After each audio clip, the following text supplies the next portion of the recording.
Hi guys! Welcome back to another vlog. Of course, online loan app yung pinag-uusapan sa video na to. Pero itong Ola na to kung saan-saan ko kasi nakikita yung ads niya. Kaya baka ma-clickbait kayo guys at baka umiyak kayo ha. Pag-usapan natin si Mintguard and see kung talaga nyo siya bang ida-download. But wait, suggestion lang ha. Huwag nyo muna lapitan yung loan app na to. Panoorin nyo muna yung video na to dahil guys, sneak peek, wala pong delete option yung loan app na to. Kaya sinubukan ko siya para sa inyo para bigyan ko kayo ng heads up. Keep watching na lang kayo. Hello everyone! Welcome back to my channel. It's Ate Red here. At yung pag-uusapan nating Ola ay yung kung saan-saan ko nahahanap yung kanyang ads. Like, lilitaw na lang all of a sudden. So, is it really worth it? So, because kung hindi ka kasi careful guys, mapapaklik ka. At nung sinubukan ko siya, 6,000 kaagad yung naging offer. And buti na lang. Buti na lang talaga. So, this video is based on my personal experience. So, hindi po ako financial guru or expert. I'm just sharing my experience sa mga online loan platforms para magbigay po ng awareness sa inyo. So, ito pong si Mintguard. So, the funny thing about this app, because bakit napaka-promising yung tingnan, at sino bang mag-aakala na Ola pala siya? Kasi kung pagbabasihan mo lang yung mga screenshot, parang budgeting app siya eh. Iba yung mga sinasabi niya. And nung sinilip ko yung loan app na to, syempre, sinilip ko muna yung kanyang privacy policy. Nakakaloka guys.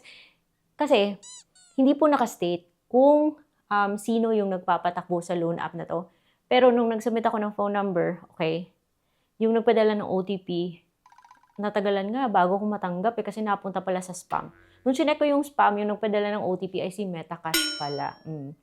So, meron ako mga loan apps na nasubukan na galing din yung OTP sa kay Metacash, tulad ni Cashtwig, tulad ni Unsave, na pagkatapos mo magbigay ng GCash mo, okay, ng payment info mo, kung nare-receive mo yung loan at may kaltas.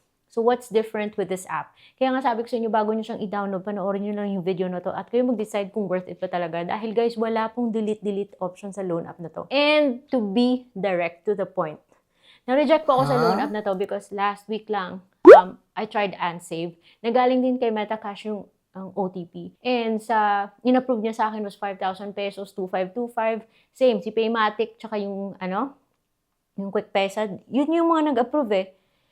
Pero yung natanggap ko is tigwa 1,500 lang. May kaltas, mga bes. So, ang laking kaltas niya. So, 5,000 yung total ng dalawang loan. Pagkatapos yung binayaran ko, 5,000 syempre. Pero yung natanggap ko, 3,000 lang. So, pagkatapos kong bayaran, wala akong option magpa-delete eh.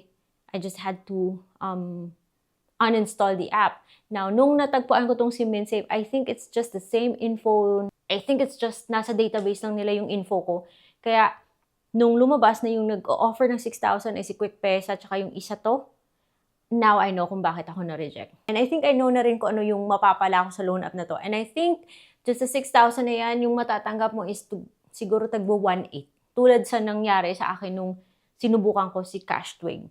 So, buti na lang talaga at hindi ako na-approve sa loan app na to. Otherwise, I would have the same experience. Kasi yung mga loan app na to, yung mga loan app na pinapatakbo ni Metacash, which by the way, Metacash is not.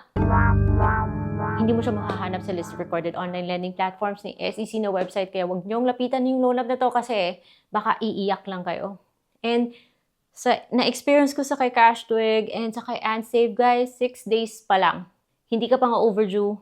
The day before your due date, tatadtadin ka nila sa kung mga ano-anong napakawalang hiyang mga text messages tulad na lang nito. So, ito si Mintguard, and if I were you, lalayuan ko to. Huwag kayong pa-clickbait sa mga nagsasabi na 6,000 kaagad yung offer kasi hindi po maganda yung offer ng loan app.